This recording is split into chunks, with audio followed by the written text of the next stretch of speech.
After the Stranger Things Season 5 Volume 2 dropped, the internet went full theory mode. Who's gonna die? 11? Hopper again? Will maybe? And most importantly, what really happened to Vecna in that cave? First things first, we need to break down the ending scene of Volume 2, because what Vecna is doing there isn't random at all. He's essentially taking control of the kids, with Holly and Derek being the only ones not fully brainwashed. And that detail matters a lot. When you connect this back to everything Dustin explained earlier, it becomes clear what Vecna's plan actually is. He's using his own powers alongside the psychic output of the 12 kids to slowly break the bridge. And the bridge is the Upside Down's barrier wall, a structure that functions like a wormhole, sort of like a tunnel separating dimensions while also keeping them barely connected. By overloading it, Vecna isn't just opening gates like in the previous season, he's trying to tear down the wall entirely, allowing one dimension to bleed fully into the other. Now, to understand why Vecna even wants to merge the two dimensions, we first have to talk about how he even became evil in the first place. Because here's the thing, I don't think Vecna is actually evil. Wait, don't leave, let me explain. To explain that, we have to go back to the cave scene. In Volume 2, we see Henry trying to save a man who literally threatens to shoot him, and it's only after Henry's shot that he's forced to fight back. That moment matters because it shows something deeper going on beneath the monster. This wasn't cruelty, Henry just wanted to survive, and he didn't have his powers yet, otherwise he would have used them. And that idea lines up perfectly with Vecna's actor said in this interview when asked what makes Mr. Watts, Henry and Vecna so distinct. His answer was basically, they're all the same character, yet they're all so different. He's a fractured version of Henry, shaped by trauma and something far more ancient pulling the strings, which essentially confirms that Henry and Vecna aren't the same character, at least not completely. And that brings us to Henry before the Soteria was removed. Soteria, for context, is the control chip 11 pulls out of his neck in Season 4, and before that moment, Vecna doesn't act like a monster at all. In fact, he's polite, calm, and oddly genuine. And while it's easy to assume that that was all an act, I don't think it was. I think Henry actually did plan to escape with 11. More than that, I think he wanted to mentor her, possibly even believing she was the key to helping him rid his mind of the Mind Flayer's influence altogether. But the moment the Soteria is removed, everything changes. After Henry kills the guards and leaves 11 locked in the closet, something else takes over. That's when the Mind Flayer steps in, pushing Henry past the point of no return and driving him to massacre the other test subjects. From that moment on, Henry stops being fully Henry and begins to become Vecna. He sort of taps into that same mindset he had when he murdered his parents. And what's more, I don't think Henry is gone. I think he's still in there fighting for control, just like Will was in Season 2. Even while fully possessed by the Mind Flayer, Will managed to communicate through Morse code, proving that total control was never absolute. And I think the same thing is happening with Vecna. That would explain why he mailed Holly her favorite song, why he let Will activate his powers at the end of episode 4 and then walked away. And it's also itemized by Vecna's claim that he chose Will because he was weak. He didn't choose Will because he was fragile, he chose him because he needed him there, and most importantly because he saw a lot of himself in Will. Just look at these scenes. He's a sensitive kid.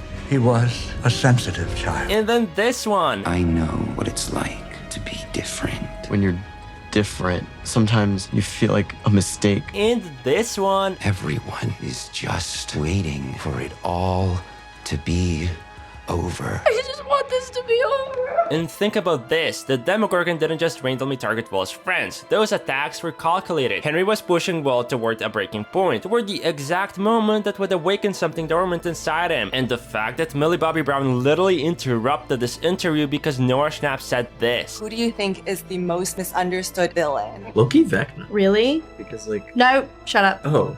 That's it. Which brings us straight to Henry's human side, his fear of that cave. Once Henry opens the suitcase, their first shadow play explains what really happened. Using Brenner's early experimental tech, Henry managed to cross into Dimension X, and when he came back after 12 hours, he wasn't the same. He returned with a different blood type, one not human at all, a blood type given to him by none other than the Mind Flayer. So the suitcase is either a teleportation device that took him to Dimension X for 12 hours and then brought him back with a different blood type, or it contained the Mind Flayer particles, and once he opened it, the particles chose their first vessel. That's why I think all the dragon theories are a dead end. Every path leads back to the same source. When a Demogorgon is killed, or when Holly escapes Camazotz, we see Mind Flayer particles leave their bodies. The control doesn't disappear, it retreats. The Mind Flayer isn't a servant of Vecna, it's the one in control, and that brings us to the Mind Flayer's downfall. And finally, to the question everyone's been asking, who's going to die in this season? After Will finally opens up to everyone, everyone, we get that emotional moment where the group reassures him, telling him he'll never lose them, no matter what happens. But here's the detail that stuck out to me. Only 5 characters never say it or hug him. Holly, Hopper, Murray, Nancy, and Steve. And in Stranger Things, when someone doesn't say the line, it's usually because the show doesn't want to lie to you. Now, that doesn't mean all of them will die just because they didn't say one line or hug well. But if we stretch this out a bit, we can figure out if some of them die. I believe Steve will be the one to stay behind and blow up the bridge to the Upside Down. Someone has to stay behind and set it off. That role could very well fall to Steve, especially considering how the Duffer Brothers have been spotlighting him lately, including their comments on The Tonight Show.